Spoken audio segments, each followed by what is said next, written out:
நாம் இருக்கிற இந்த ரபியுல் அவ்வல் மாதம் நபிகள் நாயகம் ஸல்லல்லாஹு அலைஹி வஸல்லம் அவர்கள் பிறந்த மாதம் என்கிற ஒரு நம்பிக்கை நமது சமூகத்தில் இருக்கிறது. கண்ணியத்துக்குரிய சகோதரர்களே, அல்லாஹுடைய தூதரவர்கள் பிறக்கிற பொழுது நபியாக பிறக்கவில்லை என்பது எங்க எல்லோருக்குமே தெரியும். 40வது வயதில் தான் அல்லாஹுடைய தூதரவர்கள் நபியாக தேர்வு செய்யப்பட்டார்.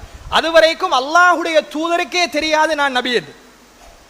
இதுதான் யதார்த்தம். வரலாறுகளை படித்து பார்த்தால் யதார்த்தம் இதுதான். ரசூலுல்லாவுக்கே ஹிரா குகையில் ஜிப்ரீல் அலைஹிஸ்ஸலாம் அவர்கள் இறங்கிய பொழுதும் தெரியாது நான் நபி என்று. பயந்து ஓடி ஹதீஜா நாயகியினுடைய மடியில் போய் தூங்கி என்னை போத்துங்கள் போத்துங்கள் என்றார்கள். அவருக்கு நபி என்று தெரியாது.